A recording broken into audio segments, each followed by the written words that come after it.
ఎందుకంటే కోళ్ళకి దానా ఏం కావాలి, ఎలా కలపాలి, పాలిచ్చే పశువులకి ఏ విధమైన దానా కావాలి, ఎండిపోయిన పశువుకి ఏ విధమైన దానా కావాలి, ఒక కోడి 6 వారాల్లో 2 కేజీల 70 గ్రాములు ఎలా వస్తుంది అని వాళ్ళందరికీ మేము వచ్చి ఫీడ్ ఫార్ములాస్ రేషన్ తయారు చేస్తూ ఉంటాం.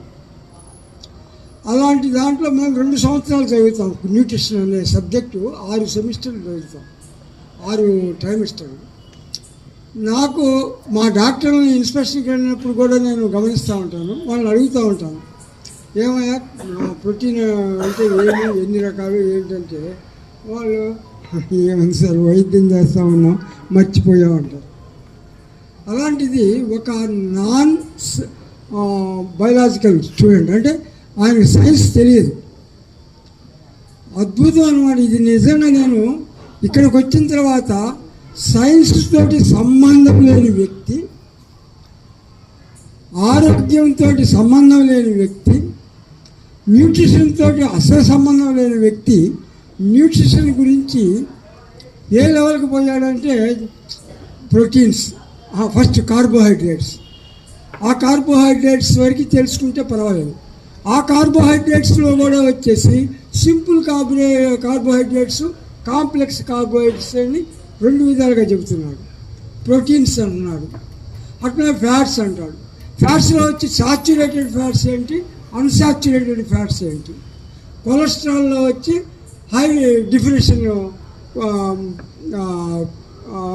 హెచ్డిఎల్, హై డెఫినేషన్ లైపోప్రోటీన్ అంటే ఏంటి, హెచ్డిఎల్.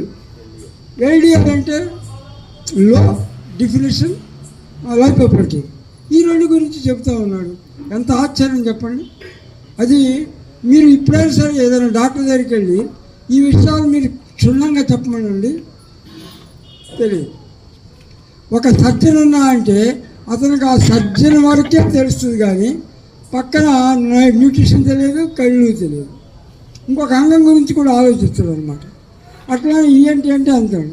కానీ ఈ మనిషికి వినేవారు ఎవరైతే వింటారో ఆ స్థితికి వెళ్ళి చెప్పగలిగిన వాడే నిజమైన వక్త. అలాంటి వక్త మన బాబురావు గారు. బాబురావు గురించి ఇంకా చెప్పాలంటే చాలా చెప్పగలను, కాలాతీతమైంది. కాబట్టి బాబురావు గారిని మన అందరి తరఫున, ఈ ఆశ్రమం తరఫున వారికి సన్మానం చేయటం మనందరికి కూడా సంతోషదాయకమని మనం చేస్తున్నాం. శాలువాతో లక్ష్మణ్ గారు.